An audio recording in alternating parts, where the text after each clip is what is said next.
Você já sentiu o peso das suas preocupações? Respira fundo. Hoje vamos mergulhar em uma mensagem urgente e essencial. Olhai os pássaros do céu. Uma passagem que parece leve, mas carrega uma revelação poderosa. Imagine-se observando um perder, semear, guardar e ainda assim, pleno, livre, confiante. Será que estamos dispostos a permitir que o Criador cuide de nós da mesma forma? Aqui, o professor Severino Celestino nos chama a atenção. Nós plantamos, colhemos, nos aperfeiçoamos, e mesmo assim vivemos aflitos. Estamos acumulando medos, dores e culpas, enquanto Deus nos convida a confiar, entregar e libertar. Respira. E sente essa urgência, não se deixe afogar pelas próprias ansiedades. Este vídeo te trará clareza e envolvimento espiritual intenso. Serão revelações que podem transformar sua relação com fé, sustento e cuidado divino. Minha missão aqui é conduzir você até o final com atenção plena. Então, assista até o fim, se inscreve e comente o que essa mensagem já desperta em você. Meus queridos irmãos, boa noite a todos. Gostaria de agradecer a Deus, a Jesus, a Kardec, a vocês, ao André Luiz que nos fez chegar até aqui, a Norma Guimarães que nos convidou, e pela oportunidade ímpar de estarmos aqui para juntos estudarmos a mensagem de Jesus sob a ótica dos textos e das verdades originais e sobre a visão da doutrina espírita. Porque não existe espiritismo sem evangelho. Essa é a primeira questão. Daí porque o espiritismo é a mensagem rediviva de Jesus. Então, o assunto que nos foi reservado na noite de hoje é exatamente uma parte característica e que consta do Sermão do Monte. O mais belo sermão que Jesus já deixou como legado ou como herança para a humanidade. Então nós vamos falar um pouquinho pausada, sem correr muito, pensando um pouco nos nossos irmãos americanos que por acaso, por não terem nascido no Brasil como eu, têm a dificuldade da língua. Mas quando a gente ama, o amor supera tudo. Então o objetivo é exatamente essa harmonia, essa união e esse amor. Eu agradeço as palavras aí do Marcos, que ele me deixou assim, depois do microfone que ele usou, ele mostrou a diferença da evolução, a diferença de conhecimento, ele mostrou muita coisa, porque a natureza nessas coisas ela fala por si mesma, né? Então eu gostaria de dizer a vocês que a gente vai falar um pouquinho sobre o termo observai, porque muitos tradutores colocam olhai, e não é bem o significado que Jesus dá quando se refere ao termo, a palavra hebraica habit, do verbo não é simplesmente olhar, mas é observar, analisar, refletir e tirar de tudo isso uma lição para a nossa vida e para a nossa existência. Então a palavra, a gente gostaria de começar analisando este local, que para quem não conhece eu apresento. Isso é as aldeias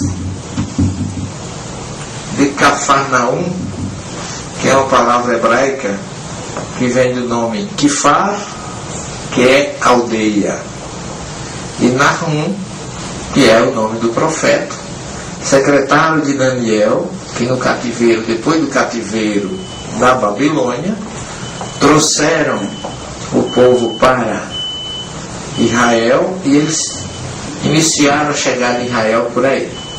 Daí porque se chamou aldeia de Nahum, ou Nahum, como colocam alguns tradutores. Mas qual é a importância desse local para o povo judeu, que é um valor histórico, muito grande.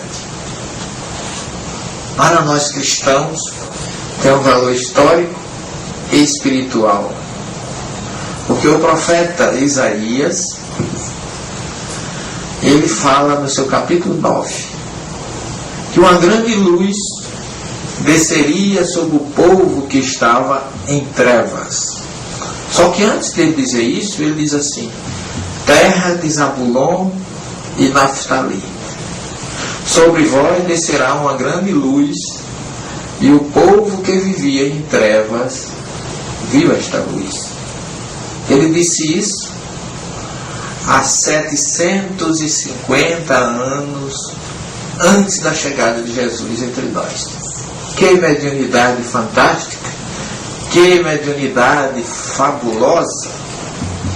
Porque se vocês forem analisar na história, quando Isaías falou isso, não existia Cafarnaum. Não existia esse local aqui, que é a casa, é uma igreja hoje construída, a igreja franciscana, sobre o que foi no passado, no tempo de Jesus, a casa de Pedro, onde Jesus foi iniciar o seu ministério, depois de não ter sido reconhecido em Nazaré, que fica aproximadamente 32 quilômetros a oeste desse local. Que aqui vocês estão vendo, aqui é o mar da Galileia, o lago de Genezaré, o mar de Tiberíades. E a terra de Zabulon e de Naftali, falada por Isaías, ficava exatamente nessa região, nesse local. Por quê? Quem foi Zabulon e quem foi Naftali? Dois filhos de Jacó. E como Jacó, depois que lutou com o anjo, passou a se chamar Israel, os seus filhos passaram também a se chamar como filhos de Israel e fundaram, depois do êxodo, sob a direção de Josué, fundaram ser chamadas 12 tribos de Israel que se instalaram naquela região. Os dois filhos de Jacó, chamados Naftali e Zabulon, tiveram como herança as terras dele nessa região. Então Isaías acertou exatamente o local onde Jesus iniciaria a sua pregação. Daí porque ele diz que o povo que vivia em trevas recebeu uma luz. Veja que pré-munição mediúnica, que as pessoas naquela época chamavam de profetas, que já é um termo grego, mas o termo hebraico chama Navi. Navi, que já vem do termo babilônico Nabu, que vem dos árabes Naba, mas é tudo a mesma coisa. O Naba árabe, do Nabu babilônico, do Navi hebreu, do profeta grego, é o mesmo intermédio que Kardec batizou como médium, aquele que está entre os dois planos. Então Isaías teve essa visão fantástica e predisse algo que veio acontecer 750 anos depois neste local. Hoje só tem ruínas. Isso pertence aos franciscanos. Aqui vocês estão vendo uma igreja que é ortodoxa grega, que é outro restante de Cafarnaum, que pertence hoje a uma comunidade cristã ortodoxa grega. Mas Jesus iniciou a sua vida aí, fazendo o que nós conhecemos como o primeiro evangelho no lar, que se tem notícia, foi aí na casa de Pedro, onde nós já tivemos várias vezes, onde já tivemos inúmeras revelações, que aliás estão nessa nossa mais recente obra aí, o Evangelho Cristianismo Primitivo. Nós reservamos um capítulo que não falamos de tudo, porque quando nós espíritas e médios, a gente diz tudo que a gente vê, o que a gente ouve, como muita gente não acredita, fala que a gente está obsediado, não é assim? Então, para evitar que alguém diga que eu estou obsediado, eu só falei o máximo que eu podia falar. Tem muita coisa, como Jesus disse, tenho muito ainda que vos dizer, mas vocês estão preparados para ouvir agora. Porque mediunidade é uma coisa maravilhosa. Eu queria só fazer um pequeno parágrafo para esclarecer ali o que o nosso companheiro Marcos começou falando do meu amigo particular, o arcebispo da Paraíba, Dom Aldo de Silva Fagoto, que é um grande simpatizante na doutrina espírita. E não é por acaso. No Rio de Janeiro tem um centro espírita chamado Tupiara. Não sei se alguém aqui já ouviu falar no Tupiara. E Dom Aldo era bispo auxiliar da cidade de Sobral, no Ceará. Tem alguém cearense aqui? Algum cearense? Mineiro eu não vou perguntar não, senão todo mundo levanta o braço. Mas cearense eu não sei se tem. Tem? Olha aí. Então, na cidade, você é de onde?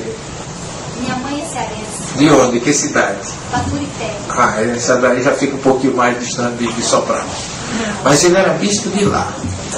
E chega no encerramento de uma sessão mediúnica lá no Rio de Janeiro, uma entidade no final dá uma comunicação e diz assim: eu quero pedir ajuda para o bispo Aldo Pagoto, na cidade de Sobral, no Ceará. E aí o grupo mediúnico encerra e diz assim: como é que a gente vai dar essa notícia? Dizer o bispo que no Centro Espírita Tupiara, no Rio de Janeiro, chegou a entidade. Quando o dirigente começou a refletir nessa situação, a entidade disse: olha, o meu nome é Expedito Mendes. Eu fui bispo na cidade no interior de Pernambuco. E eu fui assassinado por um padre que chamava Osana Siqueira.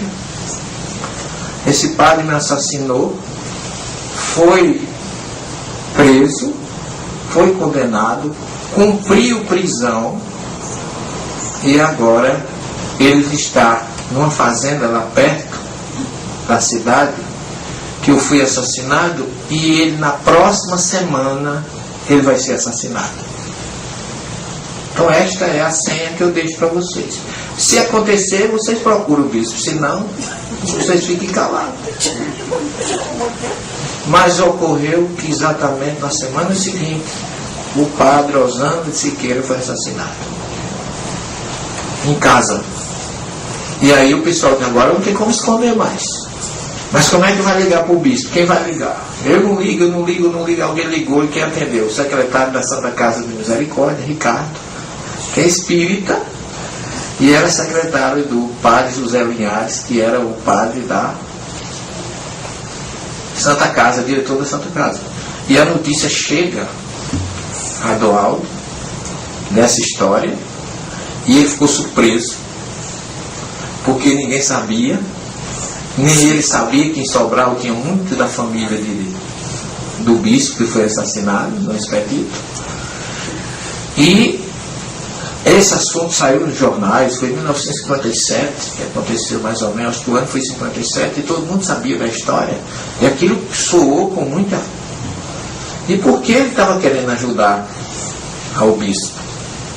Ele estava sofrendo desmaios antes da missa, às vezes até durante, e estava criando uma situação difícil. E como é que eu entro nessa história e com Dom Aldo na história toda? Eu fui sabedor dessa história para mais de um companheiro do Brasil, Alamar Regis, não sei se vocês conhecem, que tem um programa de TV lá no Brasil, como eu também tenho na TV Mundo Maior. E de repente, chega Dom Aldo na Paraíba, como arcebispo da minha cidade, em João Pessoa. E eu já tinha conhecimento, porque quando ele recebeu a notícia, ele ficou pasmo, agradeceu e disse: você não sabe, mas eu tenho um anel que foi de Dom Expedito e que eu uso nas cerimônias religiosas mais importantes da minha vida. Então ele ficou surpreso com tudo, mas guardou com ele tudo isso. Alamar o entrevistou, e quando ele chegou em João Pessoa, marcaram uma consulta comigo, porque eu sou, nas horas vagas, eu sou cirurgião dentista. Além de professor do curso de Ciências das Religiões, lá em João Pessoa, eu também sou professor do curso de Odontologia. E tenho uma clínica com meu filho. E um padre, cliente, marcou uma consulta com Dom Aldo para mim. Aí chega Dom Aldo, para minha surpresa, já começa me agradecendo o que eu tinha feito pelo irmão dele em São Paulo. E eu não sabia quem era o irmão dele. Senão meu irmão era espírita e frequentava a Fraternidade Espírita Eurípides Barçanufo, em Taboão da Serra, onde eu tinha feito um seminário, lancei a minha obra analisando as traduções bíblicas, a primeira, e o irmão dele comprou o exemplar e me pediu para autografar para Aldo de Cílio Pagotto, só que não disse que era bispo, nem padre, nem nada, eu não estou sabendo de nada. Autografei ao querido irmão Aldo, etc, etc. E aí ele já chegou me agradecendo pelo irmão dele, e que o irmão dele já estava vendo o pai e a mãe antes de desencarnar. Eu digo, mas eu só acredito nessas coisas? A gente pergunta logo. Né? Ele disse, como seu bom português, deixe o mistério acontecer. Porque tudo vem de Deus. E cresceu uma amizade e um respeito tão grande entre nós, que por conta disso, eu depois de terminar essa obra, porque eu sou, como a doutrina espírita nos ensina, muito ecumênico. O espiritismo não impõe nada, expõe. Ele deixa você livre, porque você é que é senhor nas suas atitudes e nas suas semeaduras e da sua colheita. Então, meu primeiro livro é prefaciado por um judeu, professor de hebraico, Abraham Avidano, de Niterói, no Rio de Janeiro. É pós-faciado por um pastor protestante da Igreja Betesda de Copacabana, pastor Neemias Marien. A segunda obra foi apresentada por um pastor Neemias Marien, que é o Evangelho, Sermão do Monte. A terceira é em parceria com um judeu. Passamos 5 anos juntos e fizemos a tradução do Gênesis, que é o Bereshit, em hebraico. E essa quarta, que na verdade é a quinta, porque a quarta é uma obra acadêmica, eu fiz a tradução da Didaquê, que é o Catecismo dos Apóstolos, direto do grego, como professor da Universidade Federal da Paraíba. Essa última, a mais recente, foi para fazer, achei muito bem, como eu sou ex-seminarista, Dom Aldo simpatiza com a doutrina e respeita, e ele ficou muito honrado e prefaciou o livro e tudo mais. Só que eu não sabia que ia dar no que Marcos já falou para vocês, que o Vaticano mandou uma menção de protesto e que ele se esclarecesse, porque ele tinha prefaciado uma obra de um seguidor de Allan Kardec. E Dom Aldo se saiu muito bem, porque quando eu soube disso, eu fui conversar com ele, disse que eu estava me sentindo, de uma certa forma, culpado pelo que eu tinha causado, o que ele ia passar. Ele disse, não, de forma nenhuma. Você não tem culpa nenhuma, professor. Quem está errado nessa história, quem saiu feio e usou texto, foi o próprio Vaticano, porque o Concílio Vaticano II prega a igualdade, o respeito às diferenças religiosas. Estão pregando uma coisa e dizendo outra. Mas a amizade continua, graças a Deus. Conversamos muito, gosto muito dele, ele me recebe com muita atenção. E ele ainda foi fazer, porque nós temos uma reforma na nossa casa, e ele foi quem fez a palestra de abertura no Núcleo Espírita Bom Samaritano, lá em João Pessoa, na Paraíba. E a casa lotou, que foi uma coisa, foi gente saindo pelo... Como é que André vai dizer que a gente está no Brasil, a gente usa assim, gente saindo pelo cano do ladrão. Como é que fica isso aí na dificuldade? Perdoe aí, viu, André, mas eu acho que você está Tudo bem, obrigado. Desculpa aí só a minha preocupação também com você, querido. Mas o interessante disso tudo é que o projeto é de Jesus. E ele veio realmente para trazer a luz, para ensinar o amor. E deu muito testemunho disso. Porque veio com humildade, nasceu na manjedoura, não tinha uma pedra onde recostar a cabeça, teve como leito de morte uma cruz, e veio pedir a gente, nos ensinar como amar, como servir, como ser útil. Porque a vida dele toda foi, partindo daqui, em torno dessa região, ele só fez amar e ensinar. Só. Ele escolheu a região mais discriminada da Palestina, que era a Galileia. Galileu não tinha prestígio. E se fosse mulher, muito menos. Então era um povo realmente doente, analfabeto, sofrido e oprimido. E Jesus veio trazer o quê? Otimismo, conforto, consolo. Não chorem por mim, mulheres de Jerusalém.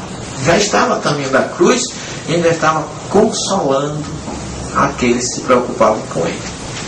Então nós temos realmente essa montanha, que é onde ele realizou o seu maior legado de todos os tempos, que é conhecido como Sermão do Monte. E por que do monte e não da montanha? A maioria gosta de chamar Sermão da Montanha, não é? Mas eu estou mais ou menos no meio da montanha. Essa foto que eu tirei. Não é do tempo de Jesus, que não tinha, não é, poste, com fio, etc. É recente.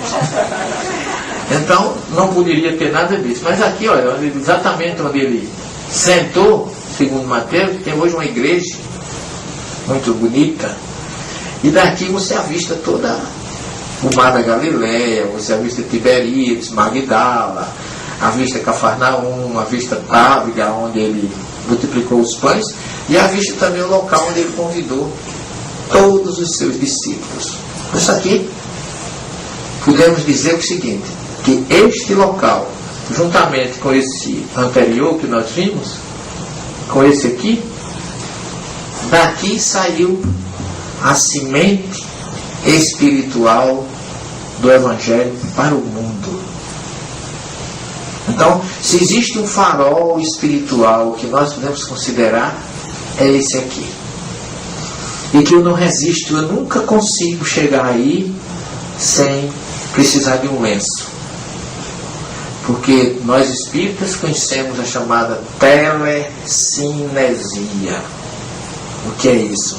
É a condição de você poder saber, por exemplo, que essa moça, ao sentar nessa cadeira, você sentar nessa, você naquela, você deixa uma energia pessoal, identidade sua impregnada nesse local que você passou. E nós não temos essa energia toda, mas a gente deixa. Agora imagine Jesus, quando ele mesmo se intitula Eu sou a luz do mundo.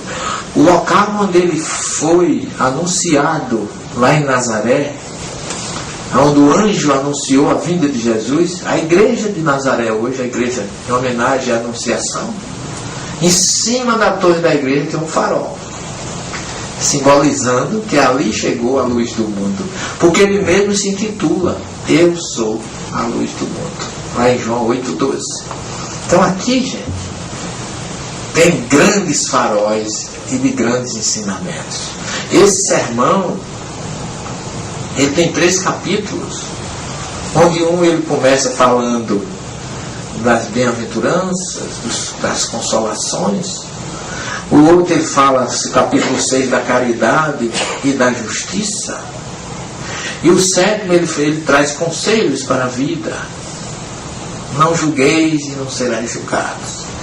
E no capítulo 6, é onde ele traz muitas informações, e por onde ele passou, aqui, é também ainda Galileia.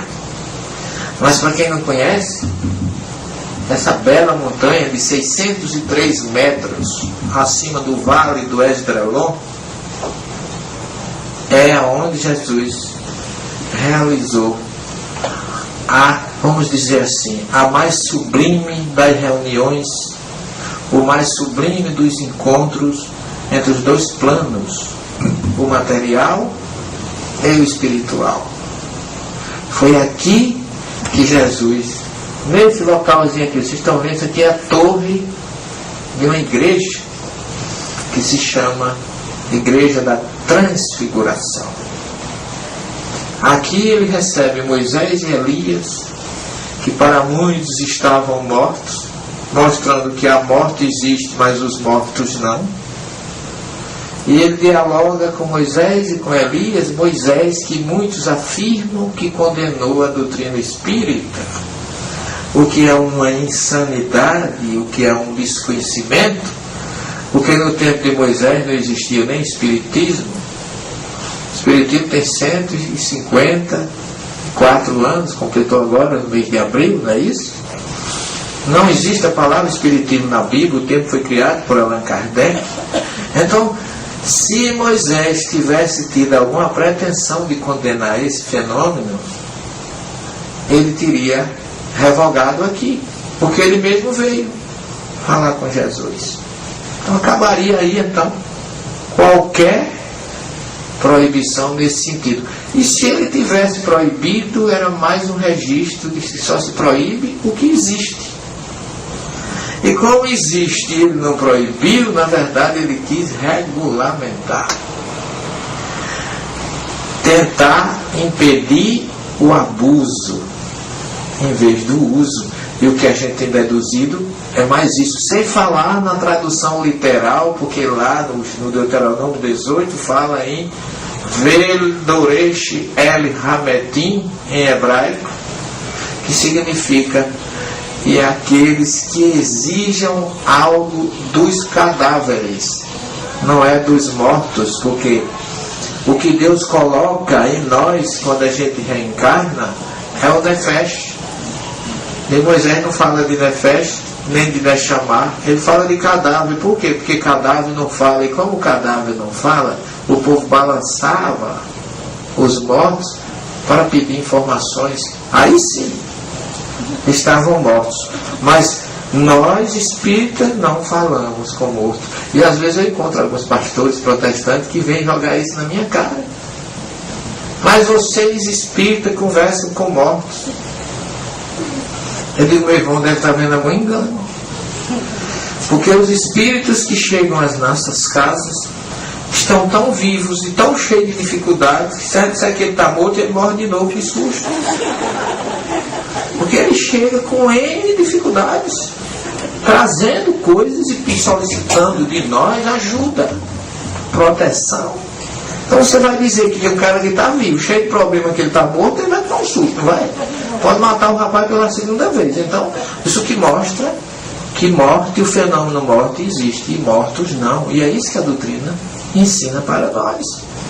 E eles, apesar de tudo isso, nas horas vagas, nos intervalos, sempre tem um chamadinho comigo. Professor, me lembrei tanto do senhor essa semana. O que foi? Eu estou ouvindo umas coisas, estou vendo outro, eu acho que é Satanás. Eu digo, não, pode procurar que Satanás não existe. Deve ser alguma coisa da família, alguém que está pedindo ajuda. E eu quero que o senhor me ajude. Eu não quero ouvir isso, não, meu filho, eu não posso. Se você ouve, vai continuar ouvindo, porque a mediunidade não é uma coisa religiosa, pertence ao homem. Você tem que administrar com conhecimento, não temer, se esclarecer, porque Jesus disse que é conhecendo a verdade que a gente se liberta. Então não procure afastar de você o que lhe pertence. E o que é que eu faço? Eu digo, você tem medo do senhor? Há alguns raciocínios, eu tenho tanto medo. Eu digo, não muda nada. Porque o medo não vai mudar nada. Você tem medo dos seus braços? Não, senhor. Então não tenha medo da sua mediunidade. Porque é a mesma coisa, faz parte do ser humano. Nasceu com o homem, não se pode destruir a mediunidade. E se eu estou aqui hoje com vocês, foi por causa disso. Porque eu corri para tudo que é lado. Fui para a igreja, fui atrás do padre, fui atrás do bispo, ninguém me arrumou, resolveu o meu problema. Eu fui resolver num centro espírita e eu passei 3 anos espiritólico. Que é uma mistura de espírita com católico. Eu não sei se André vai conseguir. Não sei se André vai conseguir ali resolver o problema do espiritólico. É uma mistura de espírita com católico. Porque eu era católico furado na venta, bastava dizer assim. É outra coisa, eu não sei se ele vai. Mas eu era ortodoxo. É isso que eu quero dizer, viu, André? Eu era ortodoxo, católico ortodoxo. Se eu faltasse uma missa, eu ia me confessar que eu tinha errado, tinha pecado. E agora eu tive que enfrentar uma reunião mediúnica para poder eu dormir, porque senão eu não dormia. Eu entrava no centro, eu dizia assim, eu vou morrer do lado de fora. Se eu morrer na rua, eu vou morrer lá dentro, pelo menos tem alguém que me segura. E ali dentro eu assistia a reunião, mas depois eu dormia tão bem. Mas eu assistia quinta e sexta a reunião. E no domingo eu ia para a missa. Aí, curiosamente, eu ia assistir quinta e sexta, eu dormia bem. No domingo eu ia para a missa e não dormia bem. Curiosidade, não era isso que eu queria que acontecesse. Eu dizia, padre, eu fui naquele lugar. A gente com preconceito não diz nem onde é que foi. Né? Mas olha, eu fui naquele lugar, naquele canto. O padre disse, meu filho, aquele lugar é esse. Aí às vezes o padre até confundia o jovem, né? Pensava que era outra coisa. Eu, não é nada disso não. Eu fui numa casa espírita, meu filho não vai nesse canto não. Eu dizia, mas padre, quando eu vou lá eu durmo tão bem. Agora aqui até que eu não durmo muito bem não. Não sei o que está acontecendo. Aí eu confessava, depois eu mandava fazer minhas penitências, eu rezava lá meus Pai Nosso, minhas coisas, comungava. E na quinta e na sexta ia pecar de novo, no domingo ia me limpar, e assim eu fiquei 3 anos. Porque eu não podia fugir da minha verdade. E quando eu tive que assumir, aí foi uma beleza, meus irmãos, porque eu recebi da misericórdia divina do próprio Jesus, que a minha mediunidade era uma coisa evangélica. Porque eu dizia para mim mesmo, eu só serei espírita se o espiritismo tiver base no Evangelho. Se a minha mediunidade tiver base no Evangelho. Porque eu, como teólogo católico, eu nunca buscava esses textos. Mas Jesus, não sei se, mesmo sem eu merecer, ele me mostrou. Porque eu fiz uma oração muito contrita. E pedi a ele uma ajuda. E por acaso eu abri o Evangelho, saiu em Marcos 9:38. Não esqueço nunca. Onde diz assim, Tiago e João se aproximaram de Jesus e disseram, mestre, vimos um homem que não nos segue, conduzindo espíritos, e nós o proibimos. Ao que Jesus respondeu, não devias ter proibido, porque quem é por mim não pode ser contra mim. Era tudo que eu precisava. Eles estavam falando de conduzir as entidades sofredoras, de doutrinar os espíritos que nos procuram. Está lá em Marcos 9:38. A partir daí eu deixei de ser espiritólico e sou espírita já há 32 anos. Graças a Deus. Com base no Evangelho, que foi a grande ponte luminosa da minha vida entre o espiritismo e a doutrina católica que eu militava. Foi o Evangelho segundo o Espiritismo e o Evangelho de Marcos. Então, a partir daí, eu me tornei, até hoje, e peço a Deus todo dia, se eu tiver que voltar à Terra, porque eu vou ser meio renitente quando eu chegar lá. Mas se eu tiver que vir mesmo, eu só venho, sou numa família espírita. Eu não quero passar mais do que eu passei. De jeito maneiro. Vai. Arruma aí uma turminha, não precisa ser gente de espírita rico não, pobre mesmo, não tem problema não. Mas eu quero uma família pobre. Quero espírito.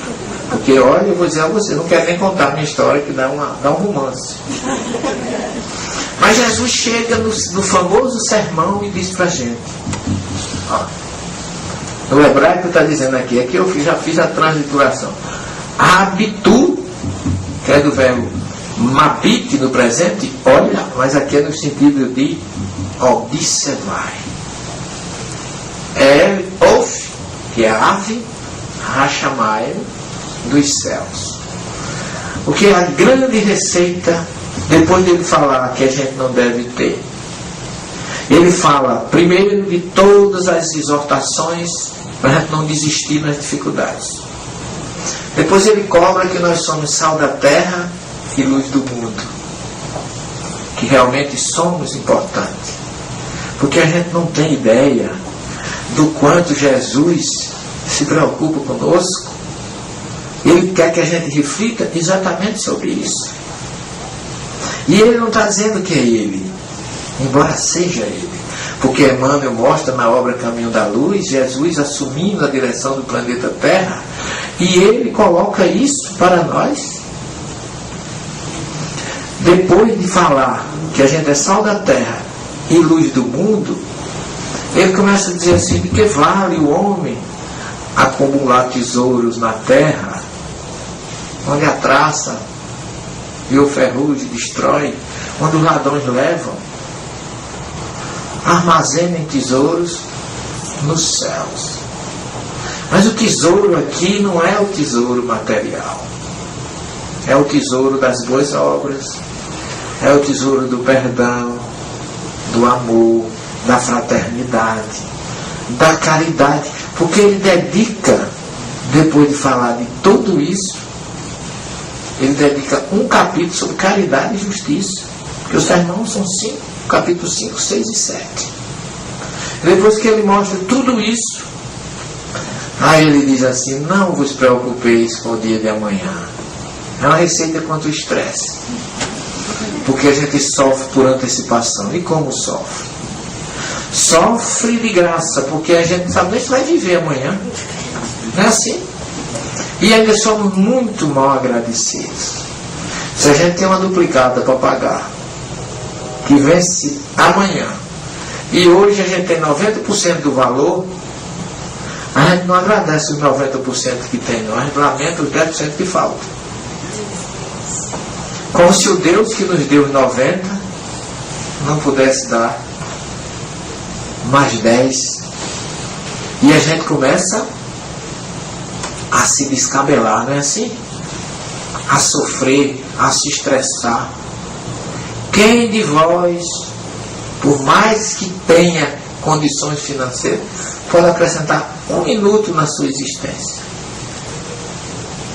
Olhai, observai e meditai sobre as árvores dos céus, que não plantam, não ceifam, não colhem, e vosso Pai Celestial alimenta todas.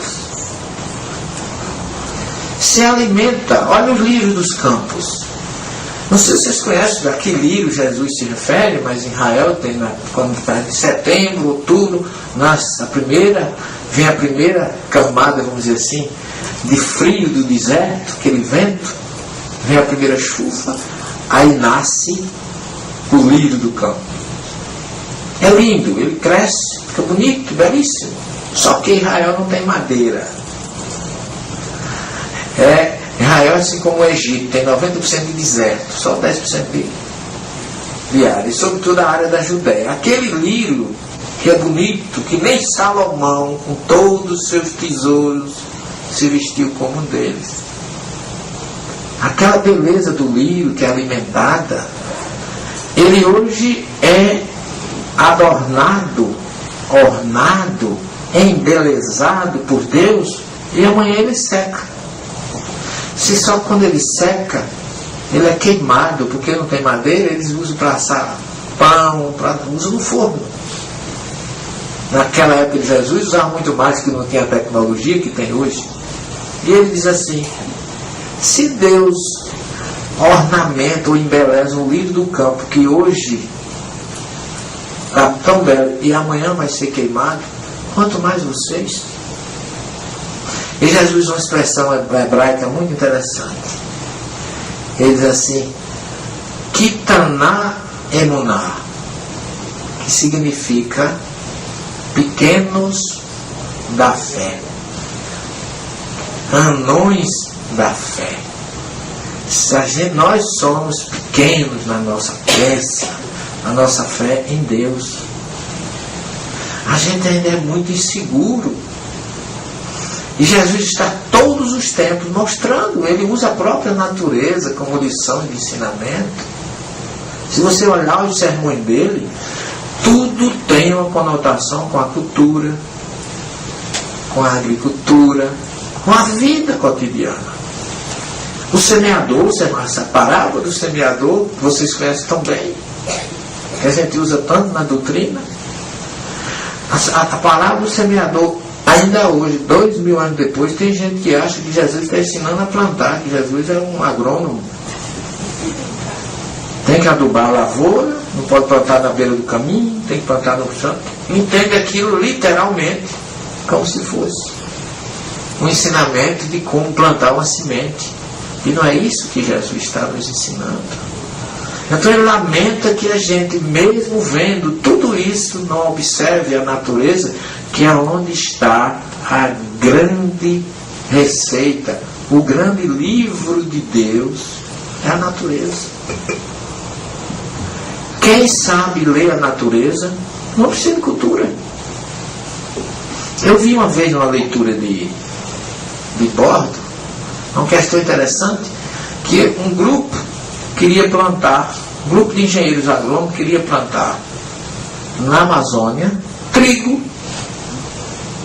e foram escolher uma área, começaram a arar o campo, trouxeram máquinas, e vamos adubar e a gente vai lucrar muito trigo aqui. Quando eles estavam preparando o campo, chegou um nativo, aqueles caboclos da Amazônia, com cigarro de palha na orelha, sem cultura nenhuma. Aí ele disse: doutor, o senhor vai aprantar aqui, quer dizer, no seu português pobre, não aprante aqui não, que aqui a água vai dar 1 metro de altura, vai alagar tudo aqui. E o engenheiro disse assim: mas tinha graça eu não saber o que é que estou fazendo.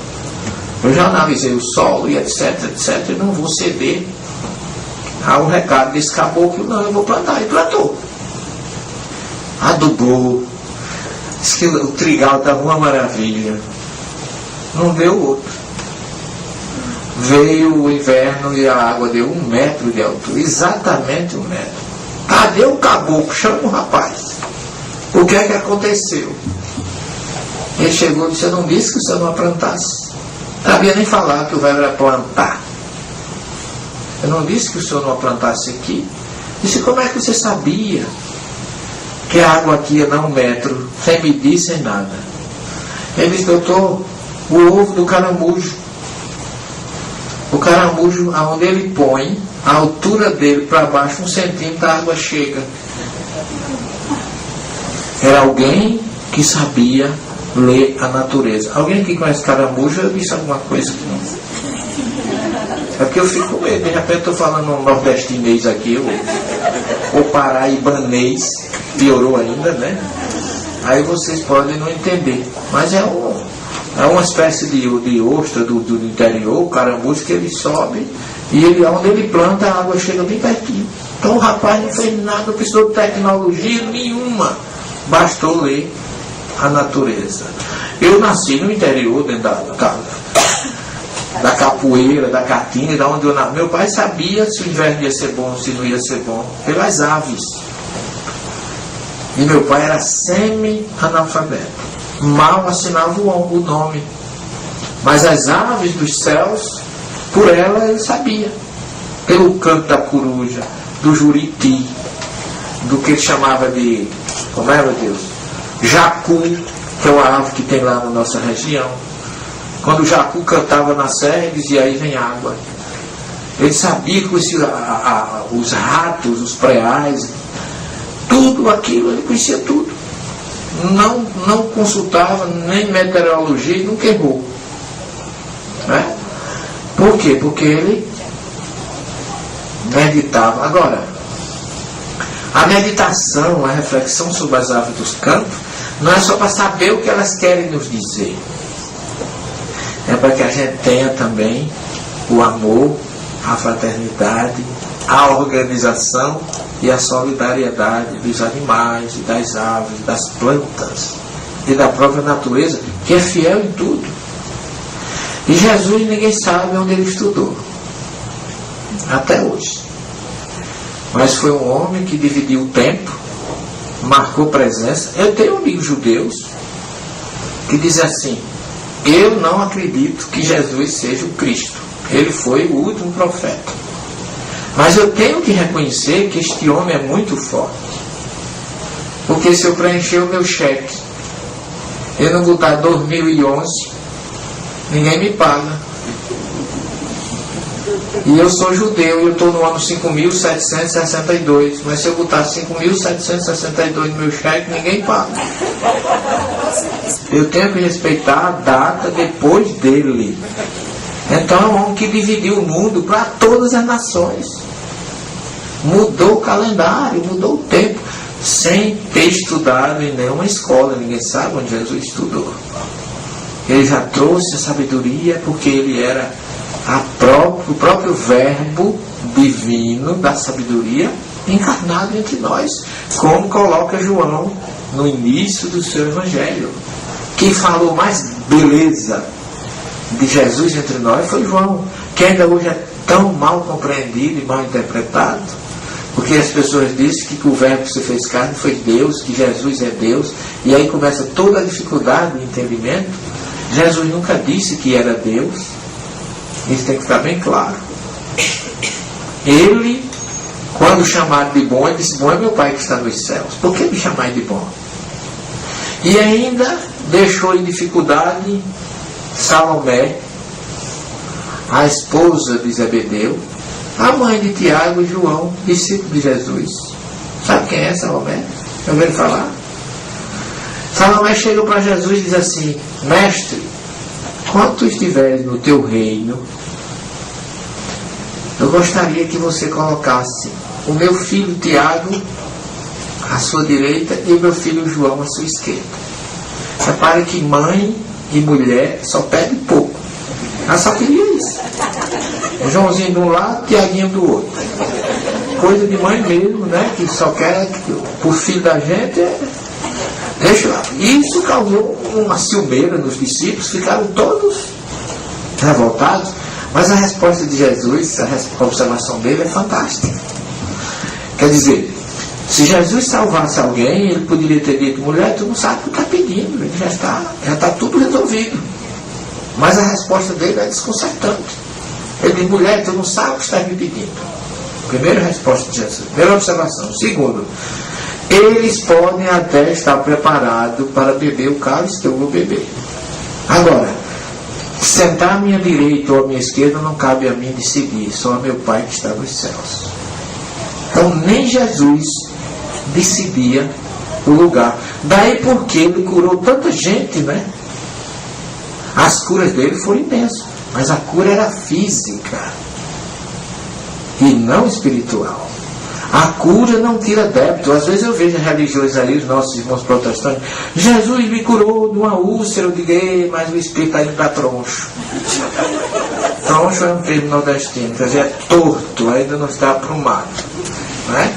Quer dizer, por isso que ele dizia assim: vai e não erres mais, para que coisa pior não tiver a acontecer. Como se assim: olha, eu te dei uma chance, agora não abusa não, porque a próxima eu posso não estar mais perto. Vai e reconcilia-te com o teu irmão.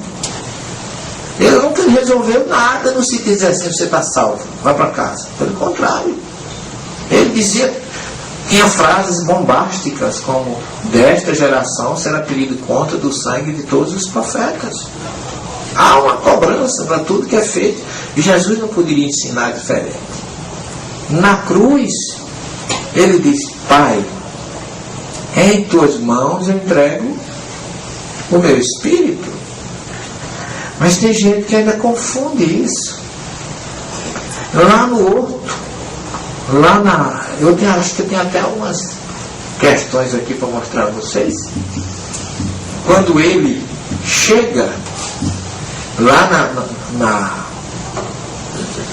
em Jerusalém, essa entrada triunfal de Jesus em Jerusalém é um projeto dele mal entendido por nós ainda hoje, porque muita gente, nós ex-católicos, quem foi ex-católico aqui? Tem alguém?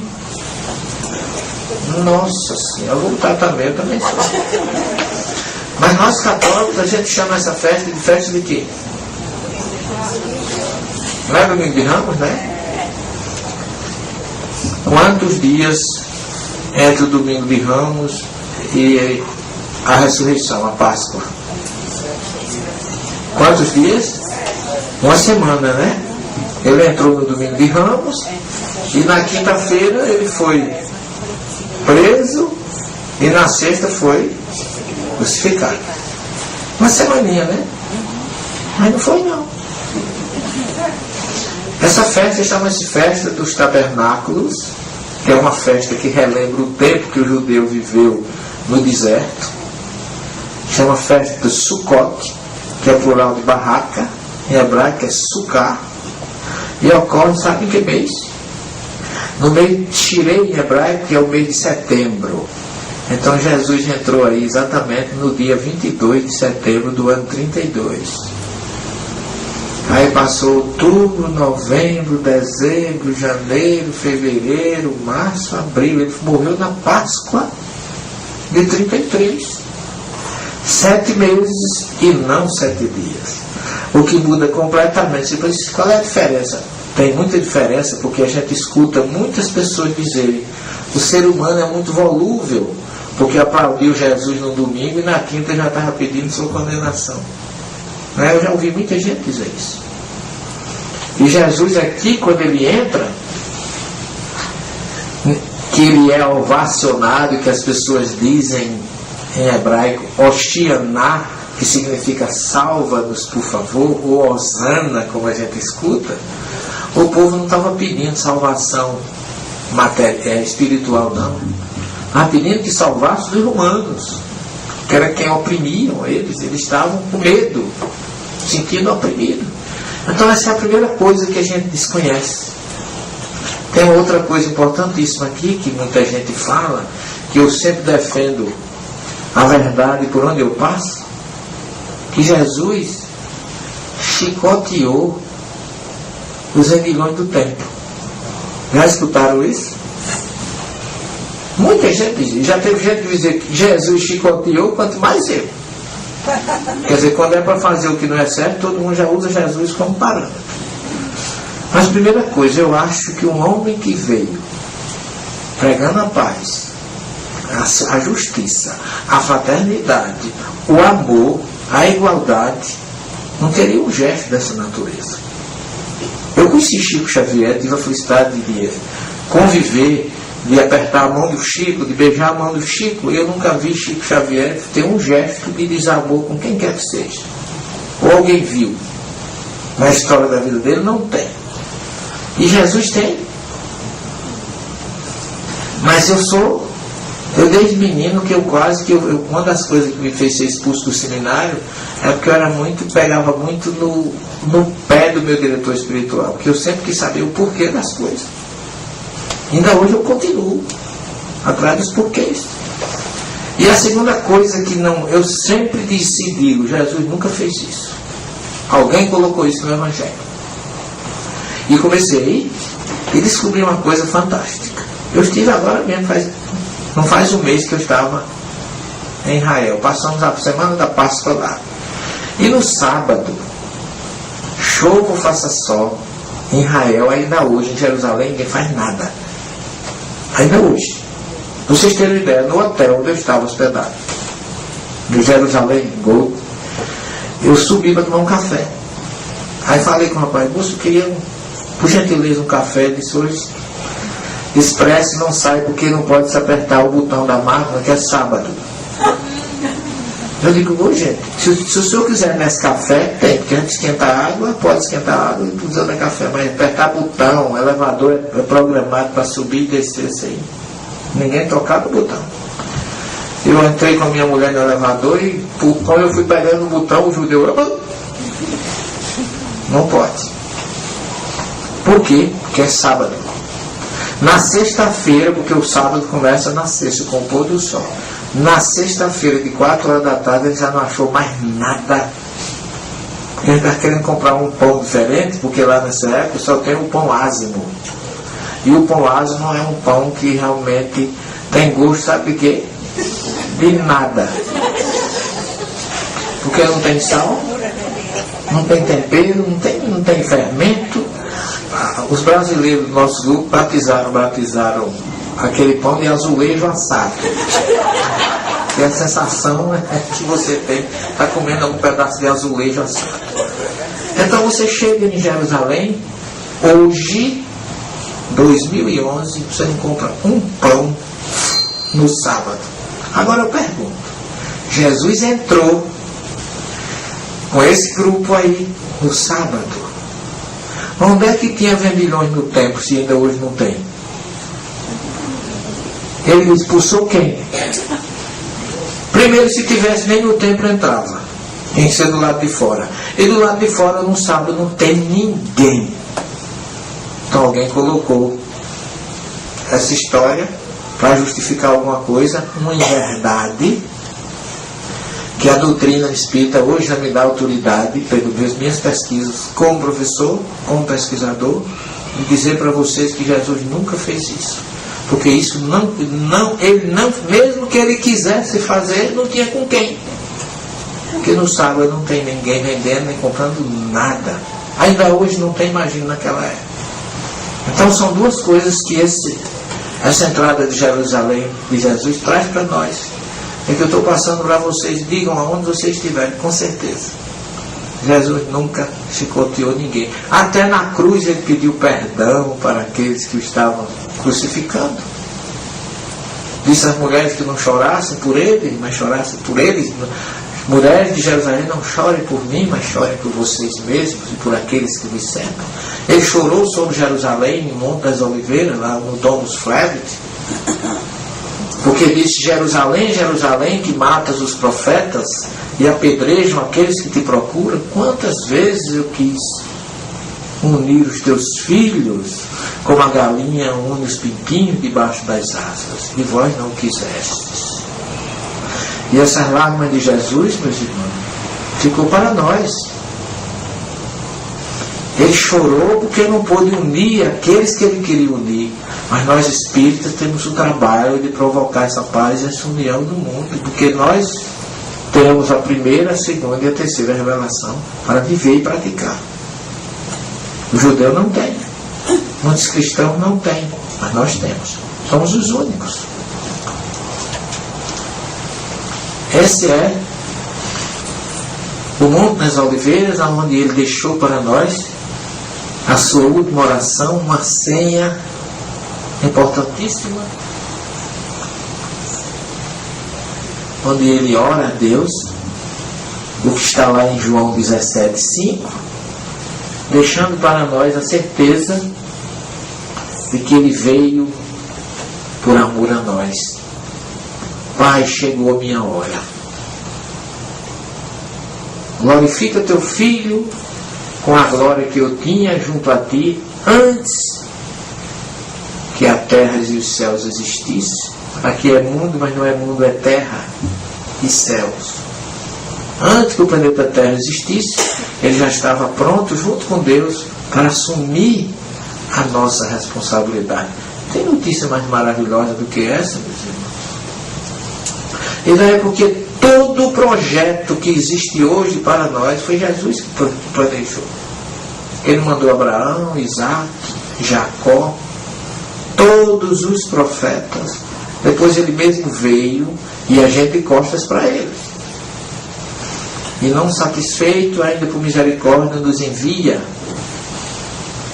o Consolador. Que na hora que ele vai se despedir, antes do cenáculo, os discípulos estão todos tristes. E ele, vendo a tristeza no olhar deles, ele diz assim: não se turbem os vossos corações. Credes no Pai, credes também em mim.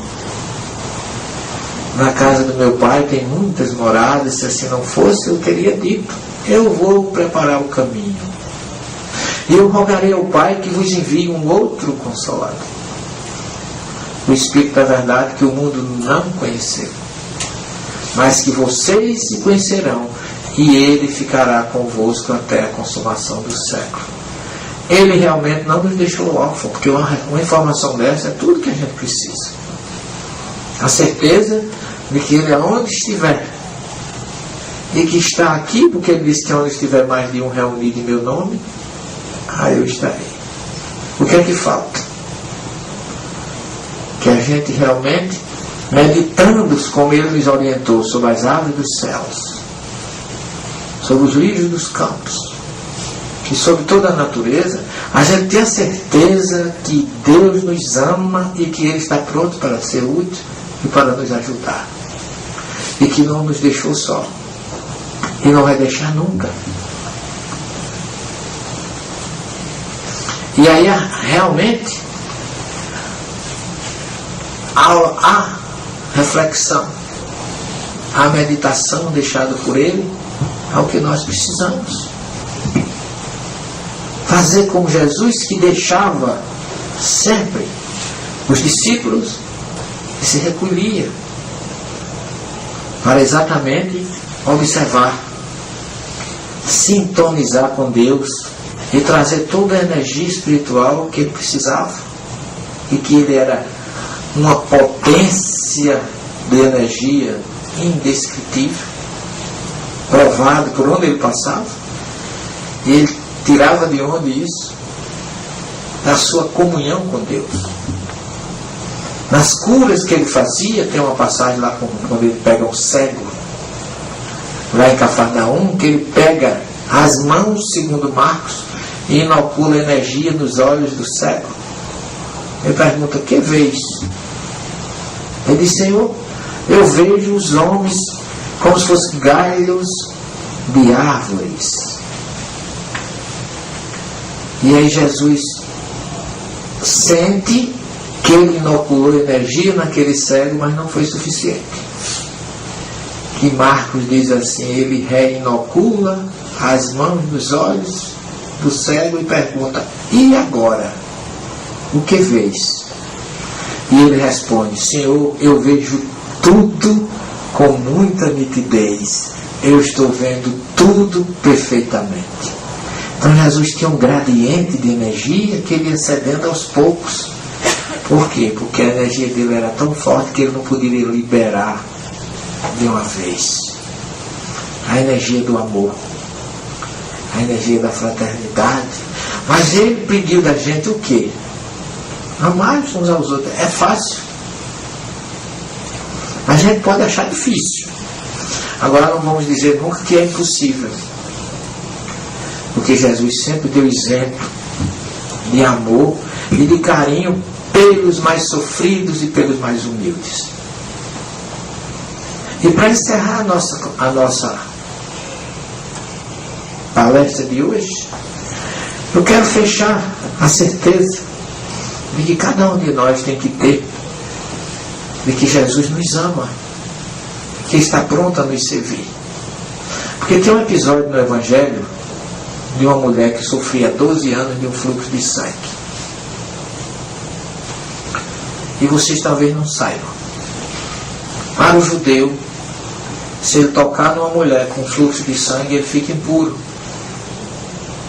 Porque o Levítico diz que a mulher, durante o seu fluxo menstrual, ela fica impura e torna impuro qualquer um que tocar nela ou que ela toque nele. Daí porque a mulher não cumprimenta o homem, nem o homem a mulher na ortodoxia judaica. Eu sei que eu já convivi e convivo nessas condições. Quando você vai analisar o encontro daquela mulher com Jesus, ela tinha confiança e certeza que Jesus poderia curá-la, mas ela não podia tocá-lo. Releiam no Evangelho que ela diz assim: se eu pudesse ao menos tocar as suas vestes, não nele, mas nas suas vestes, eu ficaria curada. Por que ela não podia tocar nele? Porque ela tinha que ia torná-lo impuro. Então ela se aproxima, coitada. E Jesus, como, porque senão ela poderia ser punida. Era proibido. Ela estava doente há 12 anos. com fluxo de sangue. Mas aí, Jesus diz, quem foi que me tocou? Só que durante esse diálogo, ela descobre que ficou curada, que acabou a hemorragia. Em outras palavras, além de não ter mais hemorragia, agora ela não é mais impura. Ela passou a ser pura e aí ela se revela. Senhor, fui eu que te toquei, mas eu fiquei curada. Como se assim, eu não mais te maculei. Eu não te prejudiquei, pelo contrário, eu fui beneficiada por ti. Observem como o amor de Jesus é grande por nós. E que quando a gente observar e meditar sobre tudo que Ele nos ensinou, realmente, a gente vai ver que as questões materiais, nós não podemos ser indiferentes a elas, porque fazemos parte de um meio material. Mas temos que, como nos recomendou Jesus, saber separar o que é material do que é espiritual. E só valorizar aquilo que realmente merece ser valorizado. Porque conhecendo o amor e o carinho que Ele tem para conosco, o que nos resta é ter certeza e confiança de que Ele nos ama.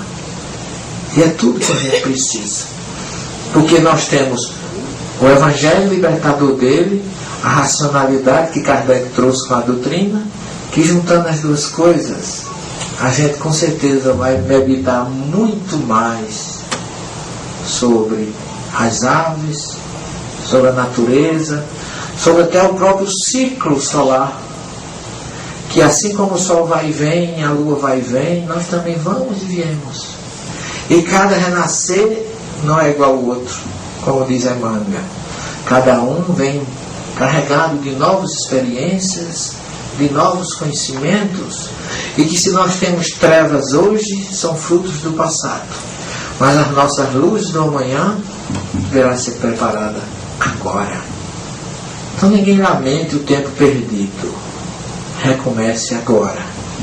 E vamos a caminho daquele que nos espera de braços abertos para curar não o nosso corpo, mas o nosso espírito defeituoso, que pela sua própria misericórdia virá e irá quantas vezes seja necessário, para que nós possamos um dia, junto com Ele, dizer: vencemos o mundo.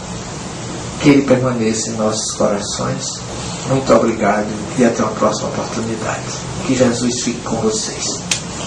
Agora, você conhece o coração desta reflexão. A confiança serena em Deus, a entrega total que liberta do medo e da ansiedade. Você viu que, assim como os pássaros, podemos voar sem guardar, sem controlar, confiando na providência divina. Pense nisso. Quantas vezes carregamos fardos que não nos pertencem? Culpa, planejamento obsessivo, controle. E enquanto preocupamos, desviamos do plano maior do Pai que cuida de nós. A mensagem hoje é clara: solte, entregue e permita essa corrente de cuidado divino agir. Você está pronto para aplicar isso na vida? Decidir viver no presente, com leveza e fé, sabendo que existe um Criador que não esquece de nenhum de nós? Compartilhe essa mensagem com alguém que está afundado nas preocupações. Deixe nos comentários o que ficou no seu coração. E se inscreva e siga com a gente nessa jornada espiritual, porque estamos juntos nesse caminho de despertar e libertação.